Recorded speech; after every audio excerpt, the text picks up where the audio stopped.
Hi guys, today will be different. I didn't like my last video, so today I will do it on the top of my head, no script. The portfolio has gone up this entire week, not by much, but enough to be in the profit, $1 in profit. As you remember, I invest $100 a week looking to build a portfolio, showing you every step of the way, everything I'm buying. Today I've had quite a good week. I've used APTOS and SUI, tried out the new blockchains, and I gotta say, I'm quite impressed, sort of. They're really exciting developments. They're building something new, something good, something that Ethereum doesn't have. Fast, scalable blockchains, L1 blockchains, easy to use, good to use for users. Basically, I've gone around, tried a few apps, tried to connect to different things, try different things, and I like it.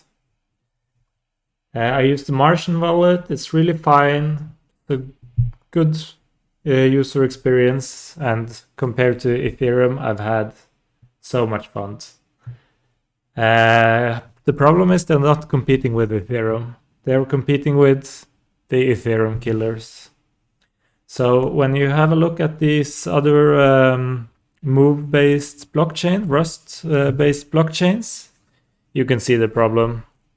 They're really small. There's not much activity going on in them. And even though, as you can see, Solana have been absolutely destroyed by the FTX calamity when you zoom in and you compare them.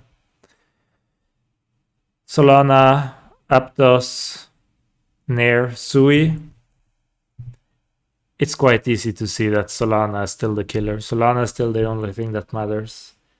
And even if the blockchains have something interesting, like more on-chain storage, cheaper on-chain storage, as a user and not a builder, it's not really for me. There's not much you can do compared to Solana.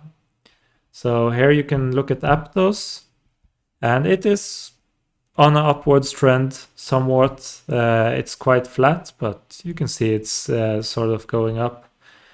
But the problem is there's not that much you can choose. There's not that much you can do. The platforms are quite limited, and there's limited liquidity for everything you're doing.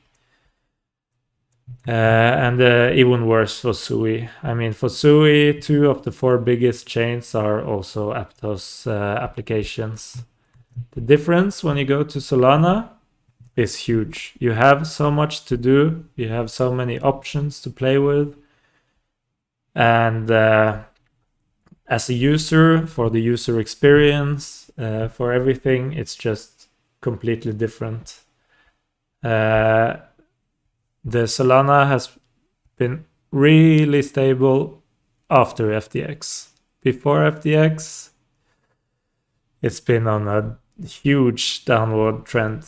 And there is also one more thing I would like to point out why I think investing in Solana is a much more wise decision than going for SUI and APTOS, and that is the vesting schedules. SUI and APTOS have large vesting schedules. There's a lot of things. There's a lot of tokens that are going out to the early founders and developers and anyone. So the inflation is just wild compared to Solana, which have already gone through this. I mean, to be fair, Solana also had the same thing, but now they've gone through this, and the vesting schedule is more applicable to the real vesting schedule that we'll see going forward. And also the users, as you can see here, the daily active users on Solana is just huge. And what's interesting is that daily active users have actually not gone down that far since the FTX collapse, only TVL. So User experience is really good in SUI and APTOS. The problem is that user experience is not just speed, fees, TPS. It's also what can you do? How can you use the platform? How can you use the blockchain? So today I think I want to do like a little bit of a practical live demo of the user experience in Solana. And I think I want to start with Jupyter. I've already connected with Phantom. And what's great about Solana is like everything is connected mostly. So when you go through Jupyter, it's like a really, really good aggregator. They have these aggregators in Ethereum as well, but I just found the user experience of Jupyter so much better. I mean, anything you want, you can trade here. And even limit orders they've added. So the great thing about Solana is it's so fast and so easy compared to Ethereum. Not just that, but I'm using Phantom today, but the other wallets, there are many other wallets that are really good as well. But the user experience is so good. You can see everything that's going to happen, everything that's going to change. And if you want the advanced transactions details, you can also get them. It's showing every program you're interacting with and everything. So it's really easy user experience. And it's also really fast. I mean, it happens in less than a second, a lot less than a second. And it trades on every single, maybe not every single, but most DEXs in the Solana network. So there will be lots and lots of different options to trade with. So right now it's going through Phoenix. Now it's going through OpenBook. And on the other side, Saber, Radium, Etora, and Orca. All in one, giving you the best possible price you could get. So I really like Jupyter. It's so good. Because there are so many high quality DEXs in Solana, you really need one place to get the best price as a user.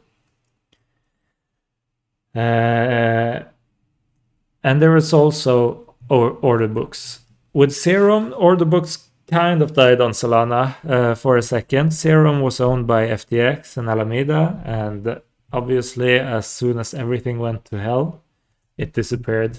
Now there is OpenBooks, which is open order book platform that all kinds of websites can implement. And now I'm connecting through Solape, but really it doesn't matter who I'm connecting to. Then I get access to a full order book system to allow for more advanced trades. And just the user experience on order books on Solana is unlike anything I've ever seen. Obviously, there's lots of markets. The problem is that some of them have quite short order books. Like if I go to Boo, which I've never heard about, some meme coin probably. Yeah, the order book is not very populated. A little bit. If I go to Ethereum, there should be more. What's the for Ethereum size? But the great thing is that even when you're going to Jupyter and there are good trades open on the order book, Jupyter will trade on the order book.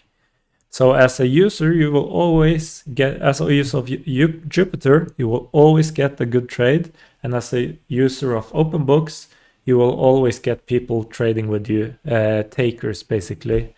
As long as your your limit order is below the market price, the Jupyter will go in and take the trade from you. So I just think that all in all, this ecosystem comes together in such a nice way that even you can trade on like thin order books because you have market trades going through the Jupyter aggregator and other aggregators, but Jupyter is king in Solana so far. There's also so many leveraged trade options, like even Mango, which went to a huge hack, like a Really painful hack. Lots of people lost their money. They're still going strong. You can still trade perpetuals. And even bigger is Drift Protocol. So I connected with Drift Protocol so I can make a leveraged trade if I want to. I've only added $5 here. But we can trade on some perpetual markets. Since I was shitting on SUI, maybe we can do a short on SUI. I mean, the order book here is really short. Let's just do a long on Solana. So it's really easy. I have $5 in, so I can do a trade of 25 USD, which should be a good long. So I can long buy 1.2 Solana for $5. And I'm just gonna accept it. I'm not even gonna read it, but here as well, I've already deposited into the account, so there will not be any estimated changes. I will just confirm the transaction, sign the transaction. So now I got a long for Solana. I will probably end the video showing if I gained or lost any money here. But it's just super easy, and very, very good user experience for on-chain trading. No registration, no KYC, no AML. It's just a super nice integration. There's also like so many other lending platforms, and they're all working. I mean, the TVL has gone down a lot since pre-FTX and pre the Sol whale that got liquidated, and actually led to some losses for the Solend protocol. However, they're still going, they're still working, it's still usable, and it's still like so good user experience. So I can add a transaction here as well, because why not? The transaction fees are so cheap. The only thing that costs money is creating accounts, but you can close the accounts later and regain your money back. So easy. I created a Sol deposit and I can borrow some USDC, effectively gaining my liquidity back. See, I have supplied Solana, so I should be able to borrow. Sorry. So I can borrow some USDT. Let's have 50% utilization.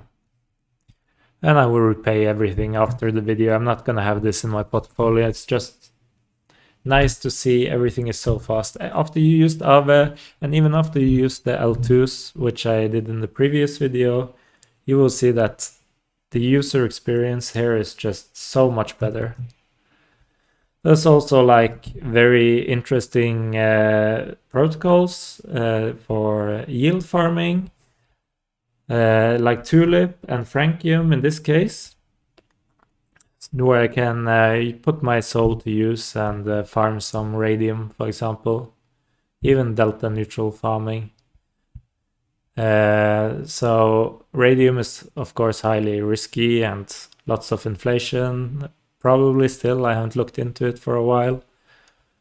But they give you some farming incentives, which I can take advantage of during some pseudo delta neutral farming, depositing my soul, and ending up with long on soul as it should be. Let's deposit 0.5 and borrowing radium in order to leverage up my farming the incentives that radium gives to farming, having a basically long 0.5 sol, and I have a long 0.5 sol, and I can farm it. So normally this pool gives 6.5%, but now I'm getting 19.5% for yield farming, and then there's the trading fee. I obviously have to pay the borrowing interest, giving me a 47% API. So it's really good. I would probably use this if it wasn't for my final decision in my investment. There are some extra risks here that you should really look into if you do this. So transaction is confirmed. Let's see. My position. There we go. My position, 30 USD value. I have 78 radium, 0.75 sol, and it's just super easy. And I get the 23% APR pseudo delta neutral. Of course, the NFT space is the most famous in Solana. It's the biggest amount of users, and it's the second biggest in terms of value after Ethereum. And there's so much you can do with Frakt. I think is the most interesting. You have several loans. You have both snap loans, and which gives you instant liquidity based on your NFT, and you have some perpetual loans. Couldn't find it with a wallet when I didn't have NFTs in my wallet, but as you can see, the volume is good compared to how Solana has been going recently. It's amazing to see how many people are still using Solana. And then there is also sharky.fi, which is also quite interesting. If you have a DGOD, you can get 738 SOL in a second, giving you liquidity on your NFTs. And there's goatswap, which is really just so amazing that you can have a full AMM solution, automatic market maker solution, giving you a good option to buy and sell NFTs instantly without putting out any orders, without waiting for anything. So if you have a floor NFT, you should really go have a look at buying and selling through, for example, goatswap. There are so many of these. I'm not really that into NFTs, so I have just Googled to find the most popular ones.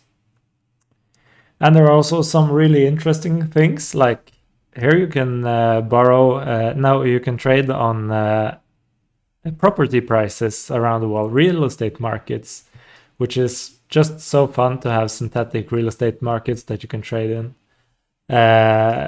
I thought it was really fun. I'm not gonna do it, but I really like the idea of being able to buy and sell synthetic real estate on chain. You don't have to go there. You don't have any legal issues. You don't have anything. You just go on chain. Nobody has to know anything. Permissionless, decentralized. I think actually Parcl is not decentralized, and you have to trust the team, but the blockchain is decentralized, so nobody's stopping you.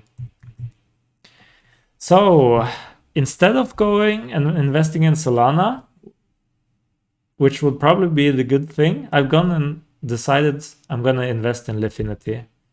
The reason is I think their team is amazing, and I think their product is amazing. The token price is not so amazing. It's on a huge downslide since March. And it's, it's not a good price schedule, but let me show you my reasoning. The team provided a really nice solution to provide liquidity.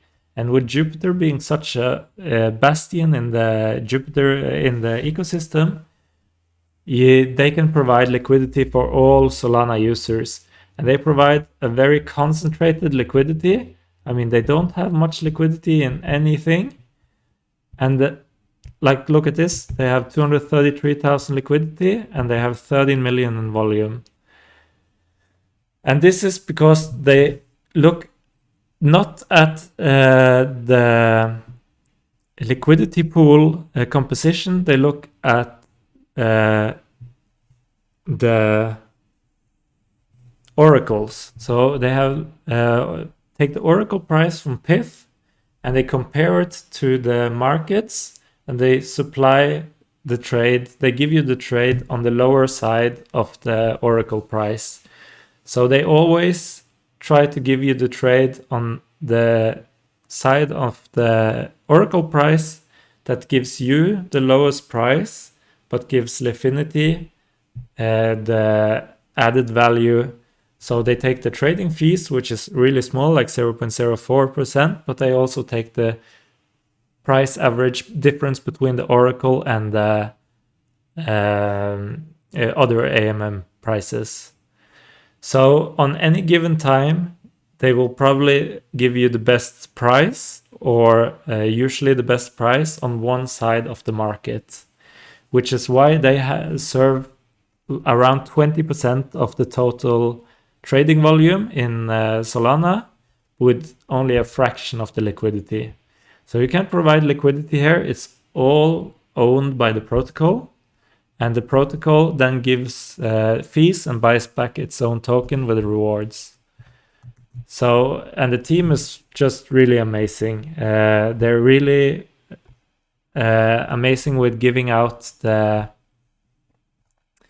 total revenue month over month. So here you can see for May, I'm not sure when this is actually.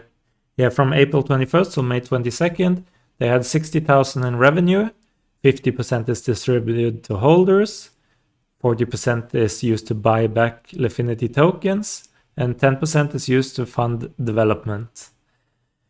And you can see that they're always open, they're always showing what they're doing. And here you can see Lifinity at this point had 21% of the market share, while only having 10 million in total value locked. So no, actually 10 million volume, but very little total value locked. So I just think it's a really good project. And if you are investing in Lifinity, I would suggest going to the Discord where they share Excel sheets showing the current balance of everything, and showing the total volume month over month, the buyback. Here you can see a buyback month. And it's just a really good team, really open about everything. So super happy with Lifinity, and that's why I will invest $100 in Lifinity. So let's go and make the trade. I've already loaded up my wallet with USDC, and I want either X Lifinity, which is the locked token. Let's see, 528, or Lifinity.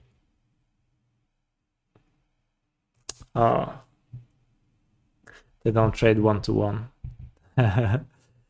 Instead of looking into what's the best, I'm just going to buy Lifinity. $100 worth of Lifinity, 487.59 Lifinity tokens.